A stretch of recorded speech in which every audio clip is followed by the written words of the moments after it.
আসসালামু আলাইকুম, মোশতাক বলছি ইউই থেকে।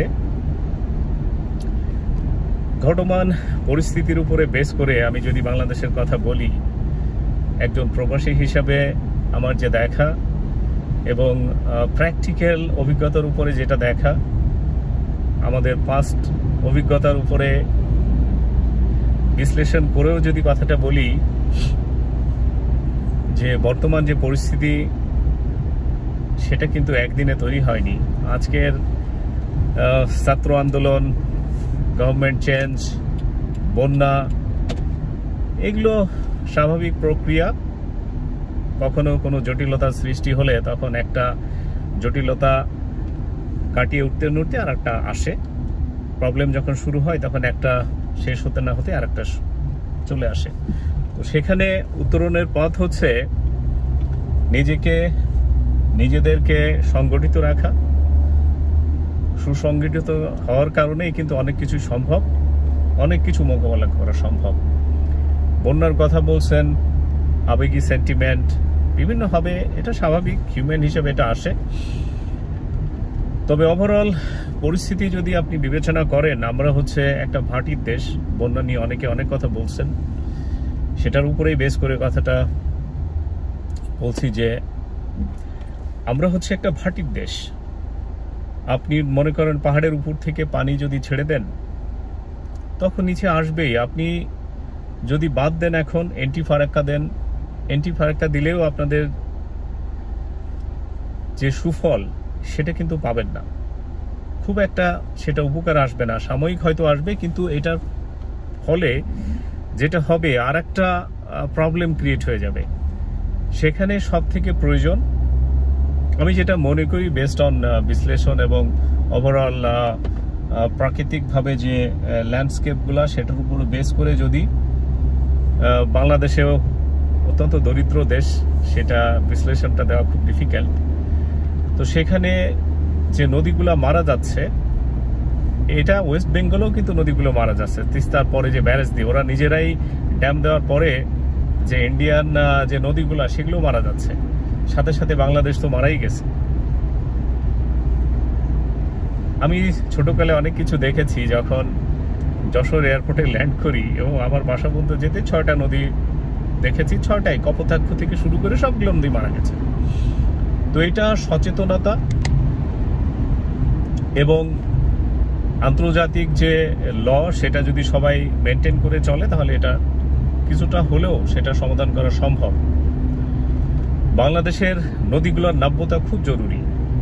সেখানে নিয়মিত ড্রেজিং তো করতেই হবে, কারণ যখন নদীর পলি জমবে, এই যে বন্যার সাথে সাথে পলি জমবে, এটা জমে স্তরগুলো আরো উপর হয়ে যাবে।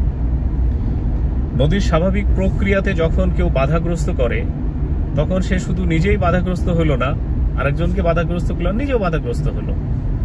তো এটাই স্বাভাবিক। এটার কারণে ইন্ডিয়ার কিছু অঞ্চল হয়তো উপকৃত হচ্ছে, কিন্তু কিছু অঞ্চল একেবারেই, তারও যে বন্যা হচ্ছে না সেটাও না। এদের উচিত যৌথভাবে বসে সমাধান করা। আজ পর্যন্ত আমরা যখন দেখেছি, লাস্ট 20-30 বছরের যদি পিছনে যাই, সমাধানের পথ কেউ খোঁজেনি। বরং ছোট ছোট নদী যদি হিসাব করেন, ঢাকার বুড়িগঙ্গা দিয়ে হিসাব করেন, আমাদের কেমিক্যাল ওয়েস্ট দিয়ে পানি সম্পদ সবগুলো নষ্ট করা হয়েছে, মাছ থেকে শুরু করে সবকিছু মেরে ফেলা হয়েছে। সেটা আমরা কিছু করতে পারি নাই, সমাধান আসতে পারি নাই। আমাদের ছোট যে খালগুলা বা ছোট নদীগুলা, সেটা খালে পরিণত হয়ে গেছে, বিলগুলা ভরাট হয়ে গেছে। অপরিকল্পিত নগরায়নের ফলে বা বিল্ডিং বিভিন্ন তৈরি করার ফলে যে পানির যে ধারণ ক্ষমতা, সেটা কিন্তু শেষ হয়ে গেছে। এটা অনেকগুলা যুক্তি একসাথে আপনি একদিনে সমাধান করতে পারবেন না। আমরা যে জঞ্জাল পুষে রাখছি, বা আমরা যেটা অপরিকল্পিত আবর্জনার একটা শহর তৈরি করে ফেলছি, সেটা কিন্তু একদিনে হয়নি। আমাদের সকলের দ্বারাই সৃষ্টি হয়েছে। আমরা যে ময়লাগুলো ফেলি, যে ওয়েস্টগুলা, সেটাও কিন্তু আমাদের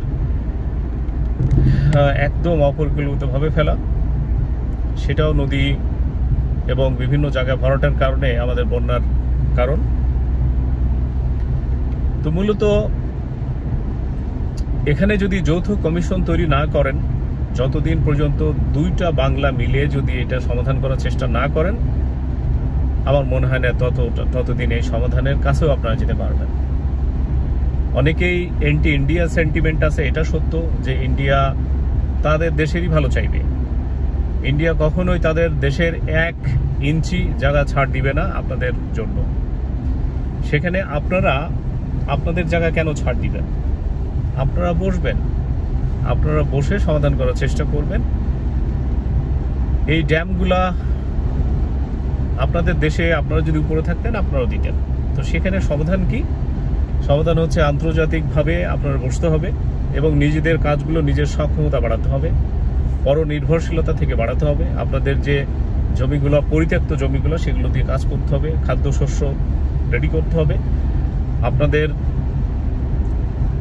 অনেকগুলো, আমি কয়টা বলবো, যে আপনাদের যে সব কিছুই ডিপেন্ড করেন আপনারা প্রবাসীদের উপরে, হিউজ একটা পার্ট প্রবাসীদের উপরে ডিপেন্ড করে বসে থাকেন। সেখানে প্রবাসী ছেলে এবং মেয়ে সবার উপরেই, ইদানিং মেয়েরাও কিন্তু প্রবাসে কাজ করে, প্রচুর কাজ করে বিভিন্ন, বিশেষ করে দেখেন ইউই থেকেই শুধু না, জর্দান থেকে শুরু করে অনেক গার্মেন্টস শ্রমিক হিসেবে মেয়েরা এখন আসে। তাদের ভূমিকাও কিন্তু অপরিসীম। সেই সাথে গার্মেন্টস শ্রমিক, গার্মেন্টস বিজনেসও কিন্তু ধ্বংস হচ্ছে, একটার পর একটা কিন্তু ইন্ডিয়াতে চলে যাচ্ছে বা শ্রীলঙ্কা ওরা দখল করে নিচ্ছে। এটা ভুলের কারণে বা আমাদের গাফিলতির কারণে, যেটাই বলেন, পলিটিক্যাল কারণে, জিও পলিটিক্যাল ব্যাপারগুলো কঠিন অবস্থা হয়ে গেছে। আপনারা যত দেরি করবেন, যত দেরিতে বুঝবেন, যত সেন্টিমেন্টাল হবেন, ততই প্রবলেম ক্রিয়েট বেশি হবে। হ্যাঁ, এটা সত্য যে যে কোনো ক্রাইসিস মুহূর্তে আমরা এক হতে পারি, কিন্তু সেই এক হওয়াটা বেশি দিন টিকে থাকে না। এই টিকে না থাকার কারণেই, এই জোট বেশি দিন টিকে না থাকার কারণেই কিন্তু আমাদের সমস্যা আরো বেশি হয়ে দাঁড়ায়। হিউজ একটা পরিবর্তন আসছে গভর্নমেন্টের, বা হতে যাচ্ছে, বা আমরা করছি। এটা খুবই পজিটিভ, একটা চেঞ্জ দরকার। ডেমোক্রেসি তে আপনার বর্তমানে যে ক্রাইসিস, সেটা হচ্ছে কেউ ল রেসপেক্ট করছে না, যার যার ইচ্ছা মতো সে ল করতে চাচ্ছে বা করছে। ওভারঅল সবকিছু মিলেই কিন্তু একটা হিউজ একটা গ্যাপের মাঝে আমরা পড়ে গেছি। সেই গ্যাপগুলোকে সমাধান করতে হলে সকলকেই উচিত এগিয়ে আসা। আপনারা অনেক সময় দেখা যাচ্ছে যে অনেকগুলো ব্যক্তি যারা কালপিট বা ক্রিমিনাল, বা গভর্নমেন্টের থেকে যারা সুযোগ সুবিধা বেশি ভোগ করছে, গভর্নমেন্টের মানে সাধারণ জনগণের সম্পদ চুরি করছে, তাদেরকে আপনারা ধরছেন, ধরে আপনার কোর্টে হাজির করেন, পুলিশের কাছে দিয়ে দেন। এরপরে সময় অনুসারে অটোমেটিক্যালি তারা তাদের পানিশমেন্ট পেয়ে যাবে, বা আপনারা সেটা তৈরি করবেন। অনেকে দেখছি অনেকভাবে অনেক সেন্টিমেন্ট, অ্যান্টি সেন্টিমেন্ট সবকিছু কাজ করছে। এটা আসলে ইমোশনালি যদি আপনারা গভর্নমেন্টকে ইয়ে করেন, আরেকজনকে দোষারোপ চাপাই দেন, তাহলে কিন্তু হবে না। গত 30-35 বছরে তাহলে এতদিন কি করছেন আপনারা? মনে করেন আওয়ামী লীগ 15 বছর খেয়ে ফেলছে দেশটা, 16 বছর খেয়ে ফেলছে। আওয়ামী লীগের আগের যে 15 বছর তারা কি করছে? হিউজ গ্যাপ আছে। সেই গ্যাপগুলা পলিটিক্যালি আমি কথা বলতে চাই না, তারপরেও ধরেন কথা প্রসঙ্গে যখন চলে আসে, কেউ কিন্তু দাঁড়াতে পারেন না। আপনারা সবসময় চিন্তা করছেন ড্যামগুলো ভাঙেন, এটা করেন, ওটা করেন। আপনারা কি করছেন? আপনারা ড্যাম যদি ভাঙার কথাই বলেন, এতদিন চুপ করেছিলেন কেন? সমাধানের পথে কেন হাঁটেন নাই? আপনারা জোর দাবি নিয়ে আপনারা বসতেন। আপনারা যখন একেবারে বসে আছেন, গভর্নমেন্টকে 10-11 দিন বা 20 দিনেই আপনারা তাদেরকে হটাই দিলেন, ঠিক সেভাবে আপনারা হাঁটানোর চেষ্টা করেন। আন্তর্জাতিক আদালতে আপনারা কেস করেন, কেস করে আপনাদের যে নদীর নাব্যতা সেটা নিয়মিত ড্রেজিং করতে হবে। নিয়মিত ড্রেজিং এর ফলেই কিন্তু আপনারা এই নাব্যতা আস্তে আস্তে ফিরিয়ে নিয়ে আসতে পারবেন। এখন এটা কিন্তু ইন্ডিয়া বারবার করবে। যতবার আপনি চিন্তা করবেন ততবারই ইন্ডিয়া এটা করবে, কারণ তাদেরকে বাঁচতে হবে। তারা মরণ ফাঁদ খুলে বসছে। এই মরণ ফাঁদটা যেমন যখন বর্ষাকাল না থাকে তখন কিন্তু তাদের আশীর্বাদ থাকে, আর যখনই বর্ষা আসে তখন কিন্তু মরণ ফাঁদ তাদের। তাদের বাঁচার জন্য তারা বারবার করবে, আপনাকে মেরে ফেলতে ওরা দ্বিধাবোধ করবে না, কারণ তাদের প্রয়োজনই নেই, আপনার কাছে আসার দরকারই নেই। কিন্তু আপনার দরকার আছে দুটোই, আপনার বাঁচতেও হবে, আপনার বেঁচে থাকতে হবে, সংগ্রাম করে বেঁচে থাকতে হবে। যেহেতু প্রথম থেকেই আপনাদের মানে ভৌগোলিকভাবেই আমরা যারা আছি আমরা সবাই কিন্তু ফাইট করেই বেঁচে আছি। তো আরেকটু ফাইট করি না, সেই চিন্তা করেন না। সেই চিন্তা করে সবাই যদি এক থাকেন, সবাই যদি সচেতন থাকেন, সবার জায়গায় থেকে আপনারা যে ছোট ছোট খাল বা ছোট ছোট নদী যেগুলো খাল হয়ে গেছে সেগুলো আপনারা পরিষ্কার করেন, ক্লিন করেন, সেটাকে ড্রেজিং করার চেষ্টা করেন। প্রয়োজনে গভর্নমেন্টের উপর থেকে, জনগণের উপর থেকে আপনারা কিছু কিছু সাপোর্ট নেন। আপনারা অতিরিক্ত যে ট্যাক্সেশন সেটা আপনারা দেন, যে 10 বছরের জন্য আমরা দেশের কাজ করব, আমরা প্রতি জনগণ থেকে সার্টেন অ্যামাউন্ট আমরা নিব, প্রতি মাসে নিব। বছরে ছেড়ে দেন, যে বছরে নিতে হয় সেটা না নিয়ে প্রতি মাসে একটা অ্যামাউন্ট আপনারা নিয়ে নেন প্রত্যেকের কাছ থেকে। সেই অ্যামাউন্টটা নিয়ে আপনারা চেষ্টা করেন নতুন করে ড্রেজিং করা। প্রত্যেকটা জায়গায় যেখানে আপনার সুয়ারেজের লাইনগুলো দরকার সেখানে লাইনগুলো দেন, যেখানে ড্রেজিং দরকার কন্টিনিউভাবে প্রায়োরিটি দিয়ে, যেই জায়গাগুলো আপনার প্রায়োরিটি, যেই জায়গাগুলো অ্যাফেক্টেড এরিয়া, সেই অঞ্চলের নদীগুলো সবার আগে করেন। এবং তারপরে যে খাল থেকে শুরু করে যে খনন প্রক্রিয়া, যে নদীগুলো আছে এবং যে বিলগুলো আছে, যে ডোবাগুলো আছে, যে নালাগুলো আছে, এগুলো আপনারা সঠিকভাবে পরিচর্যা করেন সবাই, শুধু গভর্নমেন্টই না, একদম জনগণ A to Z, আপনার প্রতিবেশী গ্রাম থেকে শুরু করে আপনারা সবাই মিলে এটা চেষ্টা করলে কিন্তু এটা সম্ভব। একবার যখন আপনারা পারছেন, যে একটা সরকার যখন স্বৈরতন্ত্র শুরু করে তখন আপনারা যদি নামাতে পারেন তাহলে এটাও পারবেন। এবং এই নামানোটাই কিন্তু হঠাৎ করেই কিন্তু হিউজ একটা গ্যাপ আসে। যেমন একটা বিশাল একটা বিস্ফোরণ হলে সেখানে কিন্তু অক্সিজেন থাকে না, অক্সিজেন আসতে যে সময়টা, এর মাঝে বিশাল একটা ঝড় হয়। তো মনে করেন অ্যাটম বোমা দেওয়ার পরে হিরোশিমা নাগাসাকির যে অবস্থা, হিউজ একটা ঝড়ে আগুনের যে স্ফুলিঙ্গ সেটা ছড়ানোর কারণে হিউজ একটা ঝড় হয়ে সেই জায়গাটা কিন্তু একটা অক্সিজেন এসে সবকিছু কিন্তু একাকার করে দেয়, মানে একটা ঝড়ের সৃষ্টি হয়। তো এখন সিকিউরিটির একটা বিশাল একটা গ্যাপ আছে বাংলাদেশে। আস্তে আস্তে এটা ঠিক হয়ে যাক, আপনারা সময় দেন। আপনার যে অ্যাডভাইজারগুলা এখন জয়েন করছেন, এনারা মিডিয়ার সামনে আপনাদের আসার দরকার নেই, আপনারা মিডিয়াতে কথা বলবেন না। আপনারা এই জনগণের সামনে যত কথা বলবেন তত সময় আপনাদের ওয়েস্ট হবে, আপনাদের এনার্জি নষ্ট হবে। এগুলো না করে আপনারা শর্ট টার্ম রিফিক্স করার জন্য সবার আগে আইন শৃঙ্খলা ঠিক করেন, তারপরে একটা একটা করে ধরেন। আপনাদের অনেক কাজ আছে, অনেক কাজ, মানে এত আবর্জনা দেশে তৈরি হয়েছে, এগুলো পরিষ্কার করতে হলে অনেক সময় দরকার। জনগণও ধৈর্য ধরে সময় দিতে হবে, প্রত্যেকেই তার নিজস্ব জায়গা থেকে সময় দিতে হবে। এই সময়টা দিলেই কিন্তু আপনারা এর সুফল কিন্তু পরবর্তী জেনারেশন কিন্তু ভোগ করবে। আপনারা একটা জেনারেশন যেহেতু স্যাক্রিফাইস করছেন, এই জেনারেশনটা আরেকটু স্যাক্রিফাইস করেন, আরেকটু এগিয়ে চলেন। সবাই, আমি, আপনি, আমরা সবাই কন্ট্রিবিউট করবো। আমরা যারা প্রবাসী যারা আছি তারাও, আমরা তো কন্ট্রিবিউট সবসময় করে যাচ্ছি, আমরা আরও করব। প্রয়োজনে প্রতি মাসিক হিসাবে চাঁদা আমরা দেওয়ার চেষ্টা করব, সেটা দিয়ে আপনারা দেশ গঠন করেন। আপনারা যদি একটু নব্যতা ফিরিয়ে নিয়ে আসেন, যেখানে অপরিকল্পিতভাবে যতগুলো স্থাপনা গড়ে উঠছে সেগুলো ভেঙে দেন। সরকারের যে জায়গাগুলা, আপনারা সেই জায়গাগুলো খালি করে দেন, সেই জায়গাগুলো খালি করে প্রয়োজনে সেখানে নতুন কিছু তৈরি করেন, পরিকল্পনা মাফিক সেটা তৈরি করেন। আমি দেখেছি যে এক সময় চায়নার যে হুয়াইহু নদী যেটা, সেটা কিন্তু ভাসিয়ে সব কিছু দিত। তারা কিন্তু একদম ড্রেজিং করে সেই নদীর নাব্যতা বাড়িয়ে নতুন পাড় গঠন করে তারা কিন্তু একদম কঠিন অবস্থায় আছে। চীন একটা গ্রেট এক্সাম্পল। আপনি যদি ফ্রান্স সিটিকে দেখেন, ফ্রান্সের প্রতি বছর বন্যায় ফ্রান্সের সিটিগুলো একদম শেষ হয়ে যেত, বন্যাতে শেষ হয়ে যেত। সেই ফ্রান্সের সিটিগুলা আপনি একটা স্বপ্নের সিটি। আমি এগুলো স্বচক্ষে কিন্তু দেখে আসছি, দেখে এসে এই কথাগুলো বলছি আপনাদের। তো এরকম অনেক সিটি আমার চোখের সামনে পড়ছে যারা সব সময় বন্যা কবলিত ছিল, বন্যা কবলিত থেকে তারা কিন্তু দেশ গঠন করছে। সুগঠিত হয়েছে এবং তাদের একটা জেনারেশন শুধু না, 2টা জেনারেশন তাদের স্যাক্রিফাইস করতে হয়েছে। 2টা জেনারেশনের স্যাক্রিফাইসের কারণে তারা কিন্তু অনেক অনেক অ্যাডভান্স হয়ে গেছে। আমাদের দেশ উন্নয়নশীল দেশের একটা পর্যায়ে কিন্তু চলে গেছিল, কিন্তু আমাদের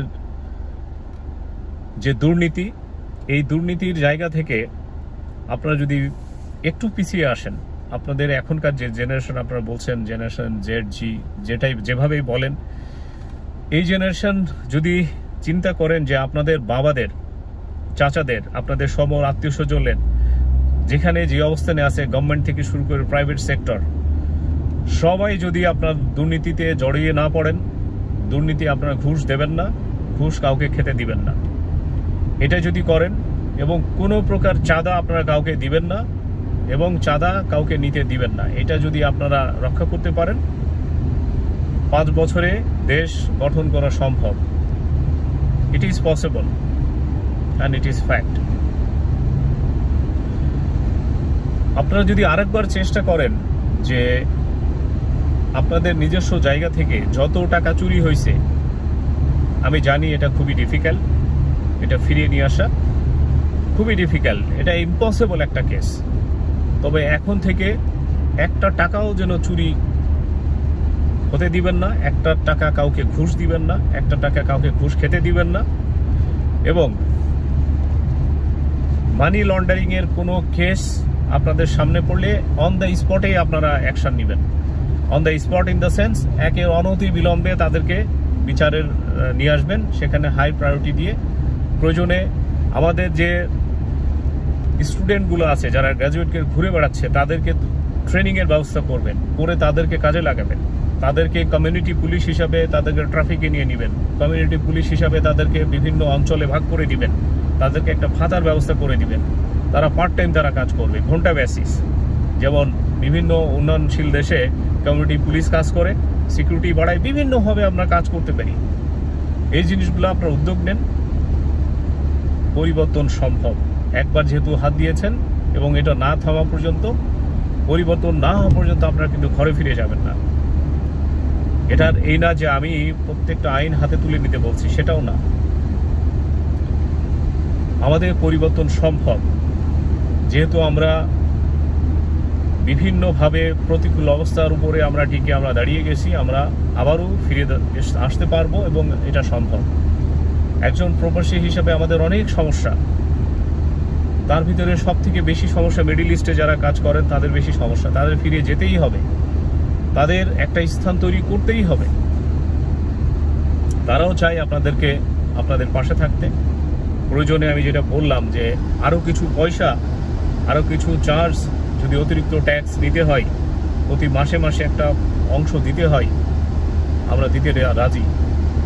তারপরও আপনারা চেঞ্জ করেন, দেশ চেঞ্জ হবেই, হতেই হবে। আপনারা যদি ভালো হয়ে যান, সেন্টিমেন্টাল না হয়ে লজিক্যালি পথে আগান, তাহলে কিন্তু এটা সম্ভব। আর যদি সেন্টিমেন্টকে কাজে লাগান, তাহলে কিন্তু সম্ভব না। পৃথিবীর অনেক দেশ এই সেন্টিমেন্টাল হয়ে কিন্তু ধ্বংস হয়ে গেছে, একদম শেষ হয়ে গেছে। আমরাও কিন্তু শেষ হয়ে যাব। তো এই সেন্টিমেন্টাল না হয়ে লজিক্যাল পথে আগান। আর এর আগে আরেকবার বলেছি যে অ্যাডভাইজাররা যে সময়টা আপনারা নিচ্ছেন মিডিয়ার সামনে এসে, মিডিয়া এতদিন কি করছে, লাস্ট 15 বছরে কি করছে, যদি এটাই হয় তাহলে আপনাদের আর কি হলো, আপনাদের কি পরিবর্তন চান? আপনারা যদি কি করতেছে সেটাই সারাদিন ফুটায় বেড়ান, কিছুই করা সম্ভব না। তো আপনারা চেষ্টা করেন, আপনারা এগিয়ে যাওয়ার চেষ্টা করেন। আমরা আপনাদের সাথে আছি, প্রবাসীরা আপনাদের সাথে আছে। আর প্রবাসে নন স্কিল্ড লোক পাঠানোর চিন্তা করবেন না, আপনারা চেষ্টা করবেন স্কিল্ড লোক যারা আছে, যারা বর্তমানে শিক্ষিত দাবি করেন, যারা সার্টিফিকেট যাদের নিয়ে বসে আছেন, তাদেরকে আপনারা আলাদাভাবে ট্রেনিংয়ের ব্যবস্থা করেন, আলাদাভাবে ট্রেনিংয়ের ব্যবস্থা করে অবশ্যই তাদেরকে ইংলিশ ভাষা শিখতে হবে, কোনো বিকল্প নেই। স্কিল করে তাদেরকে সাপ্লাই দেন, সেটা আপনার উপকার হবে। 10 জন আনস্কিল্ড আসার থেকে একজন স্কিল লোক আসা অনেক উপকার। সে যেখানেই আসেন, মিডল ইস্ট থেকে শুরু করে ওয়েস্টার্ন, যেখানেই আসেন অনেক উপকার। তো যাই হোক, কথা তো আসলে শেষ হবার না, অনেক কিছু আছে। একটা একটা করে ধরলে অনেক কিছু আমরা অনেক পিছায়, প্রতিটা জায়গায় আমাদের হাত দিতে হবে। তো আপনারা ভালো থাকেন, আবার দেখা হবে নতুন কিছুতে। আমি যখনই আসি তখনই কিছু বলি, অভিজ্ঞতাগুলো শেয়ার করি, এবং এটা কন্টিনিউশন থাকবে। আল্লাহ হাফেজ, thank you very much, and আসসালামু আলাইকুম।